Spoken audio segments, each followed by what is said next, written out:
Bonjour à tous, c'est Alex et bienvenue pour un nouveau Webflow Tips. Et cette semaine, j'ai découvert un site qui s'appelle Dynamic Frame qui vient de sortir un nouveau site dans lequel il y a un effet que j'aimais beaucoup et je me suis dit que ça pourrait être vraiment cool qu'on le décortique ensemble. Ça va nous permettre de travailler les animations click, les animations hover, de jouer avec les V-Wiz, les V-High et de jouer avec les points d'origine pour créer une animation. Donc sans attendre, passons à l'analyse et la création de cet effet sur Webflow.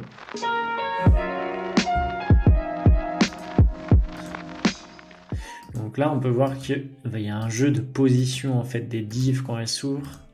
Donc en gros, en termes d'étapes, on va premièrement créer nos 4 divs, ajouter dedans nos images, ajouter un effet quand on passe en hover, et après, on va changer la position d'origine pour que quand je clique, en fait, cette div-là se déplie vers la droite. Ici, quand je clique, elle se déplie vers la gauche et ici, elle se déplie centralement. Donc ça, on va modifier les points d'origine et à la toute fin, on va faire l'animation de quand on clique, ça s'étend et les autres divs se réduisent. Et en gros, on aura fini notre effet. Donc on va passer directement sur Webflow, ça va être aussi simple. Donc on va d'abord commencer par ajouter nos 4 divs. Donc, je vais ajouter une section que je vais appeler section images. Je vais dire à cette section de prendre 100 V-width, donc 100% de la largeur de tous les écrans. Je vais lui dire de prendre 100 VH, donc 100% de la largeur de la hauteur de tous les écrans, enfin n'importe quel écran. Et à l'intérieur donc de cette image, de cette section image, je vais insérer une div. Je vais même en insérer 4. 1, 2, 3, 4. Je vais ajouter une flexbox à ma section image. Je vais aligner par le haut et... Enfin, ça n'a pas vraiment d'importance. On va justifier sur les côtés et aligner centré. Donc là, on a nos 4 divs. Donc ce qu'on va faire, c'est qu'on va les nommer, on va les appeler div. Je vais les appeler wrapper image. Donc là, à mon wrapper image, je vais lui donner une hauteur de 100%. Et vu qu'on a 4 images, là on va faire des toutes petites maths. On va dire on a 4 images, la largeur de notre écran est de 100%. Donc on va diviser par 4 pour avoir la dimension de nos images. Donc ça va être 25%. Donc si je mets 25% de la largeur, et comme ça, je vais appliquer la classe. Hop. Pour tous mes éléments, je vais supprimer et je vais copier-coller, ça va être aussi simple. Voilà. Là, on peut voir que j'ai mon premier wrapper, là j'ai mon deuxième wrapper, mon troisième, les 4. Si on additionne les 4, ça nous fait 100% de la largeur. Donc c'est aussi simple que ça. Là, ils ont la même classe, mais ce qu'on va faire, c'est qu'on va leur donner une classe supplémentaire pour les différencier. Donc là, j'ai mon wrapper image left. Ici, j'ai mon wrapper image center left. Ici, j'ai mon wrapper image center right. Hop, j'ai fait une erreur. Hop, center right. Et ici, j'ai mon wrapper right. Ok. Donc là, ce qu'on va faire pour s'y retrouver un peu visuellement, on va ajouter directement nos images dans nos wrappers. Donc pour ça, je vais insérer une image dans mon premier wrapper image. Je vais choisir l'image. Je sélectionne ma première image. Donc voilà. Là, je vais l'appeler. Je vais ajouter une classe que je vais appeler image.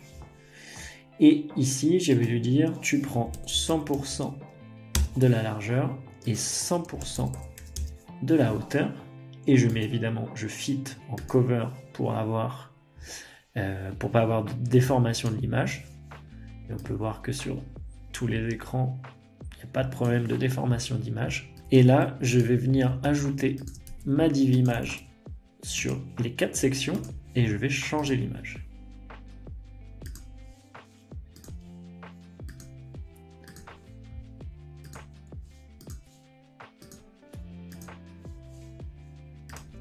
Ce que j'aime bien faire souvent, c'est pour sécuriser, je mets le wrapper qui englobe l'image, je mets l'overflow hidden. Comme ça, il n'y a pas de problème d'image qui dépasse la div, etc. Et ce que j'aime bien faire aussi, c'est ajouter souvent un petit background black qui vient un peu unifier toutes les photos. Donc je vais ajouter un background BG black que je vais mettre en absolute. Je vais dire de prendre toute la taille de mon wrapper. Donc là, on peut voir que si je mets une couleur, donc par exemple, je mets le filtre noir, hop, on va mettre voilà comme ça. Là, on peut voir que mon background black, alors qu'il est à l'intérieur de mon wrapper image, il prend toute la largeur et la hauteur de mon écran.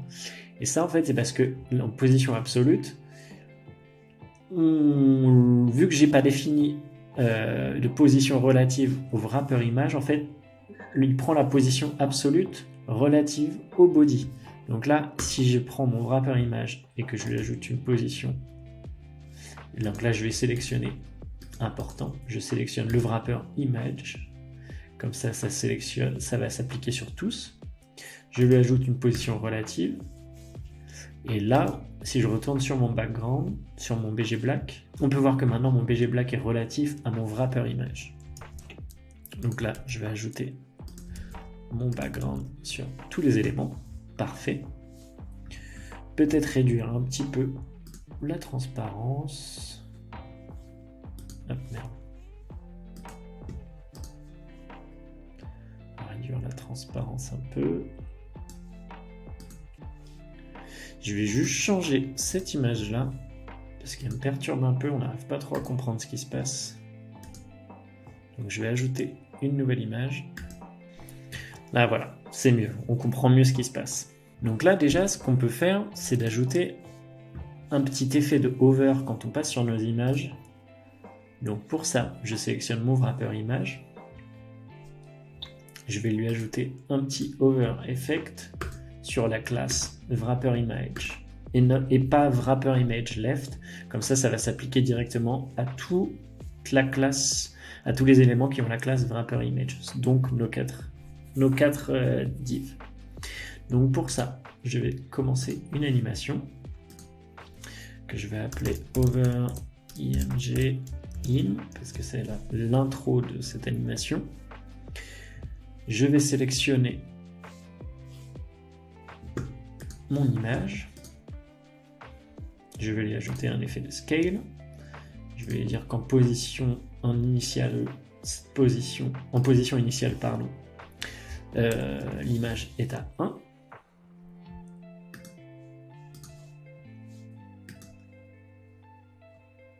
Et je duplique la classe et je lui dis que quand tu passes en over, tu augmentes l'échelle à 1.1.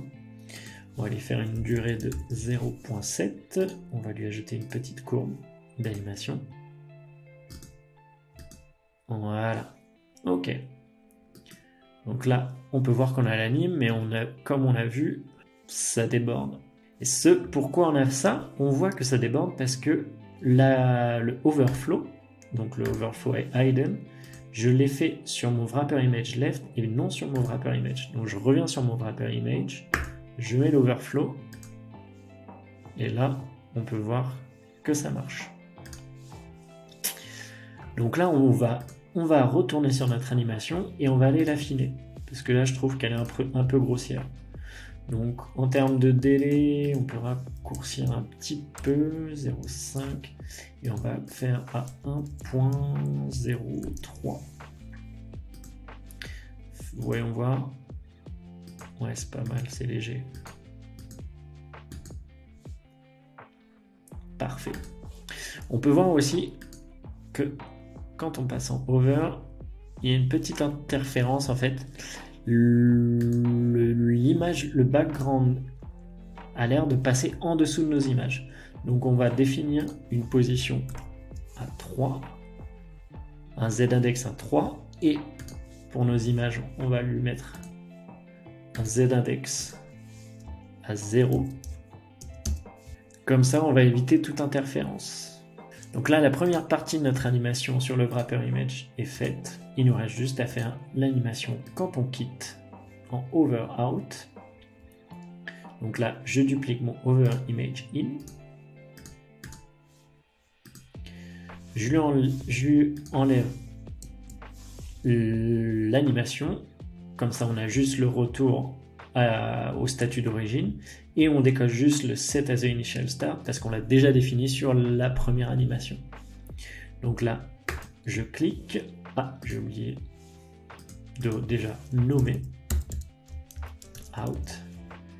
Et surtout, de régler l'animation. Donc on est en 0.5 et je mets une petite courbe pour avoir une animation plus smooth. Et donc là, voyons voir. Là, c'est pas mal, mais c'est peut-être un peu trop sec. Voyons voir si on peut régler un peu, rallonger un peu le temps pour avoir quelque chose un peu plus smooth à 0.6. 0.6 et ici 0.6. C'est des petits détails comme ça qui font la différence souvent. Ouais, c'est pas mal. Là, une autre chose, on peut voir que quand on est en mode preview, on peut voir que le curseur ne nous indique pas vraiment l'action que l'on doit faire, qui est de expand les divs. Là, on peut voir que le curseur nous invite, avec les deux petites flèches, à agrandir l'image. Donc pour ça, ce qu'on va faire, c'est assez simple. On va dans notre body, on descend tout en bas et on change le curseur. Et là, on vient sélectionner voilà, use size, expand. Et là, voilà, on aura notre petit curseur qui nous invite à expand, à étirer nos divs. Donc avant de passer à l'animation d'étirement de nos divs, il faut régler les points d'origine de nos divs. Parce que ça, c'est important en fait. C'est la chose importante de l'animation ici, c'est que quand je clique, ça s'étire que d'un côté quand on est sur la gauche. Quand on est sur la droite, ça s'étire que sur la gauche. Et quand on est au centre, ça s'étire sur les deux côtés. Donc au final, sur les divs au centre, on va avoir rien à faire. Par contre, il va falloir qu'on aille sur notre wrapper image left. Et là, on va aller changer le point d'origine. Donc on va aller dans transform et on va changer le point d'origine. Et là, en le mettant à gauche, en fait, avec les flèches ici, on comprend bien que s'il y a une action, que ce soit d'échelle, d'étirement ou de quoi que ce soit, en fait, ça se fera de ce côté gauche jusqu'à ce côté droit. Donc là, le point d'origine est changé et on va aller faire l'inverse sur la div droite, où là, on va aller mettre le point d'origine à droite. Donc tout simplement. Et là, maintenant, on va passer aux animations au clic. Donc je sélectionne mon wrapper image left, je lui ajoute une animation au clic, sur la classe wrapper image left. Donc là je sélectionne pour faire une nouvelle animation que je vais appeler click img left. Et là je vais aller sélectionner mon wrapper image. Je vais sélectionner size et là je sélectionne tous mes wrappers. Hop, je leur mets une animation de size. Ok. Donc là, je sélectionne tous mes wrappers, je les mets ensemble. Je dis que ça affecte la classe. Donc là, ça affecte la classe wrapper left, center right et right. Ok, tout le monde est là. Donc ça c'est cool. Et donc là, on va aller faire l'animation. On va aller créer l'animation. Donc, Là, quand on clique sur notre wrapper image left, donc celle-ci, on voudrait qu'elle s'étire, donc que le pourcentage change de la hauteur, de la largeur, pardon. Donc ce qu'on va faire, c'est qu'on va lui dire, tu vas t'étirer à 85%. Mais là, on peut voir que quand ça s'étire pas à 85%, parce que normalement 85%, on arrive plus à ce niveau-là. Parce qu'en fait, nos autres wrappers sont contraints à 25% d'origine, parce qu'on l'a défini à la base. Donc ce qu'il faut faire, c'est que du coup, on a défini que la largeur ici est à 85%. Donc il nous reste 3 éléments, donc on divise par 3 le montant restant, donc 15%, 15 divisé par 3, 5%. Donc on va passer tous nos wrappers à 5%. Donc là, pour régler ce problème-là, c'est assez simple. Parce qu'en fait, on n'a pas mis de contrainte de largeur et de hauteur. En gros, là en fait, mon image est en cover, donc elle va s'adapter en fonction de la taille, de la largeur de mon écran. Mais si en fait je prends mon image et je lui mets une contrainte en lui disant que déjà d'origine sa taille va être de 100 VWidth, et je mets aussi que sa taille actuelle est de 100 VWidth et que sa hauteur est de 100 VH. Donc là on peut voir que si je fais mon animation, voilà, là ça marche, on a notre animation. Mais on peut voir que là du coup on comprend plus rien en termes d'image. Donc ce qu'on va faire, c'est qu'il faut sélectionner notre wrapper image et on va ajouter une flexbox où là on va venir centrer notre contenu et là on peut voir que l'effet marche. Mais par exemple, là on peut voir que la photo du mec est plus du tout adaptée pour ce type de contenu. Donc on va aller chercher une nouvelle photo. Donc là voilà, j'ai changé mon image. Après, là on a plusieurs personnes. Donc là je vais juste, en termes d'esthétique, parce que ça me choque, je vais aller remplacer cette image-là et changer cette image-là. Voilà, je trouve ça plus adapté déjà. Et donc là, voilà, notre animation marche. Peut-être même la ralentir, l'accélérer un petit peu parce qu'elle est un peu molle. Donc là, je reviens sur mon wrapper image left. Je reviens sur l'animation click. Donc click image left. Et je sélectionne tous mes wrappers en lui disant d'avoir une durée à 0.6 avec une petite courbe in out quad pour voir un peu ce que ça donne. Un peu violent. Ouais, on va mettre cette outshine à 0.9, ce qui est pas mal. Donc là, on a la première animation de fait et on va aller créer la même animation pour nos 4 éléments. Mais on va changer un paramètre à chaque fois. Donc là, je vais aller sur mon wrapper image, le deuxième, animation au clic, sur la classe wrapper image center left. Donc je commence une animation, je vais dupliquer click image left et je vais la nommer click center left. Toujours important de bien nommer ces fichiers. Et là, en fait, à la première image, on va lui dire je veux pas 85% mais 5%. Et pour la deuxième, je veux 85%. Et là, voilà, on peut voir que l'animation se fait. Et là, on va appliquer ça sur la troisième. Mouse click, class wrapper center right, start animation, click image, on duplique, hop.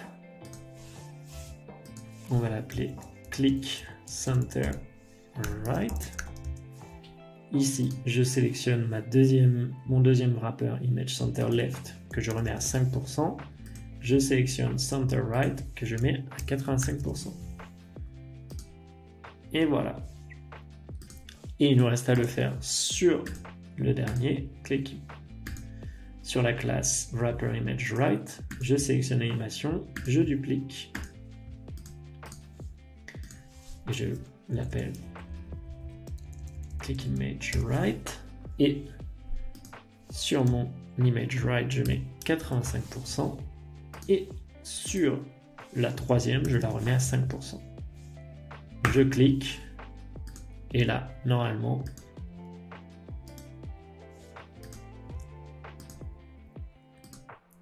ça marche.